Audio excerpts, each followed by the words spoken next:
Hello everyone, this is Sanjay Parashar. Welcome back to the channel.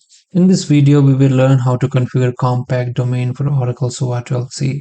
As I have said before, this is the most complicated domain configuration out of all three SOA 12C Quick Start domain configurations.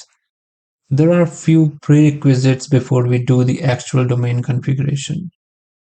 First is database. So unlike default and standalone domain configurations, which uses Java database, lightweighted inbuilt Java database, compact domain needs a separate database altogether. So if you do not have any database in your machine which is compatible with your Oracle SOA 12C, then you will need to download and install one. So I will be downloading and installing database 21C Express Edition version.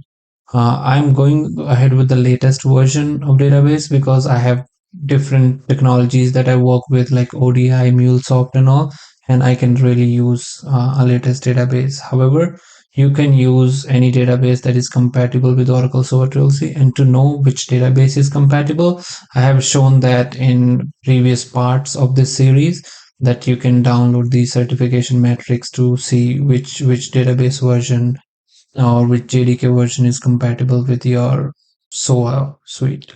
The second prerequisite is that you need to create schemas or repositories in the database. And we will be using RCU script to do that. And RCU is already available for us to run since we installed SOA as part 1 of this series. So let's go ahead with the first step where we need to install database. I have this latest version of Oracle database already downloaded. So click on setup.exe and we'll follow the steps. If you don't have it downloaded, it is free. You can download any version you want, which is compatible with your operating system. Accept the terms, click on next, and we need to ensure that we remember this database password and also sys system and pluggable database admin accounts.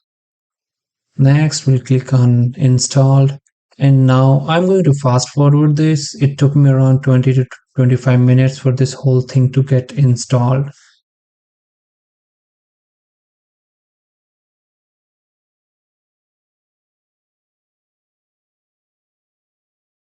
Once it is downloaded, click on finish. You make sure that you make a note of these service names and everything. Next step is that we are going to run RCU, and this command is present, or this batch file is present in Oracle common/bin location. I'll put all these links into the description box. Here we'll go to this bin location and run rcu.bat. Click on next, and here we will give the database connection details.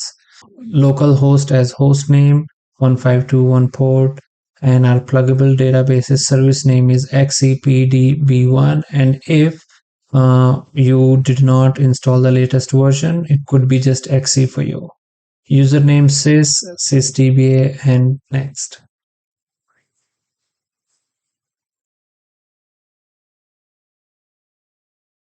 We will ignore some of the warnings that we will get. It depends on the database version that you install. We'll click on SOA Suite here because we want all the services of SOA Suite as well.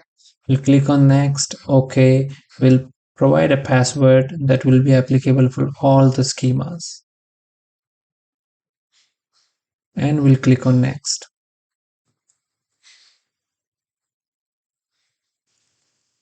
We'll keep all the default values and click on next. We want to create table spaces, so we'll click on OK. Okay, and we'll click on create. And now repository creation utility is working and all the schemas are being created for us. It took me around 10 minutes, I guess, and I'm going to fast forward this whole thing for you guys.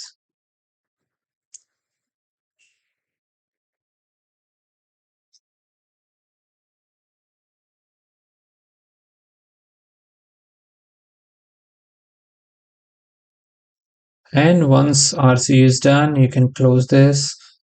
And now finally we will be configuring compact domain. So config.cmd is present under common/bin, and we'll also need to set the JVM arguments. all these commands and everything I'm going to put into the description box.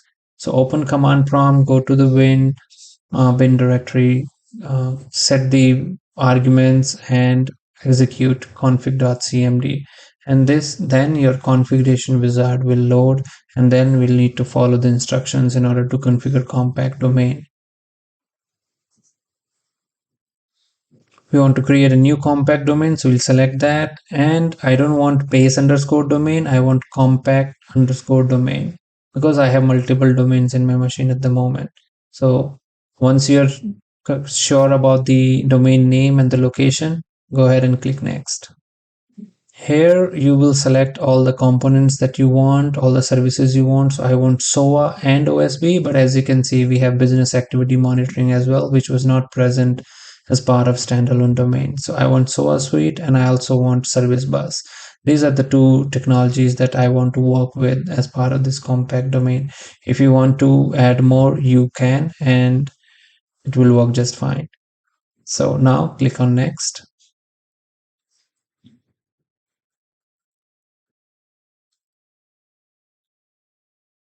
I would leave everything as default. As a developer, there is nothing much that you need to know about all these. We'll click on next, and we'll try to keep most things default.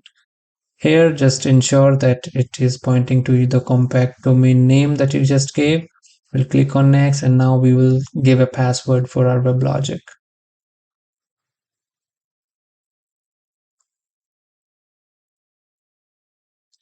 We'll click on next. The domain mode is development. And here you need to give the Oracle connection strings. So localhost, your pluggable database service name, and we'll click on get RCU configuration. Once it is successful, then we'll click on next. We'll leave everything as it is, but as we can see, all the schemas are here right now. Click on next. And now the JDBC test will run, and once all the XA, non-XA connections, JDBC connections are done, we'll get all green checks, and then we'll click on next. We'll leave the key store settings as is and click on next, and we'll leave that blank and we'll click on next. Now we have a summary, and we'll click on create, and now our domain configuration is going to start. It might take a few minutes, but let me fast forward this.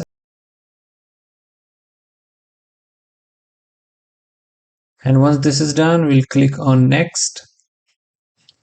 And here we can see that this will be our admin server. 7001 is the port.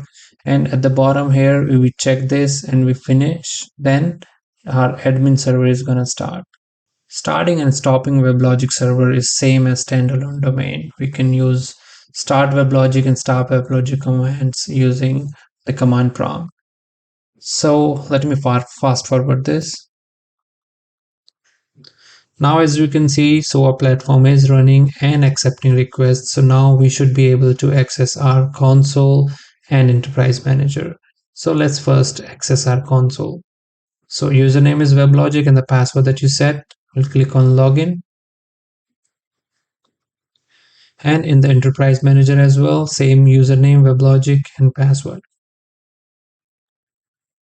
And in the console, as we can see, we'll go to server, and admin server is up and running. If we check the domain, then the domain is compact domain that we just configured. And in our enterprise manager, we go to the navigation pane and go to SOA. We can see that service bus and SOA, they both are properly installed and configured. Thank you so much for your time. This is it for this installation series. I hope you guys enjoyed it. And now, as a developer, there is nothing more that you need to learn. This is way more than enough to know all these configurations. Thank you so much for your time. Take good care of yourself. Bye-bye.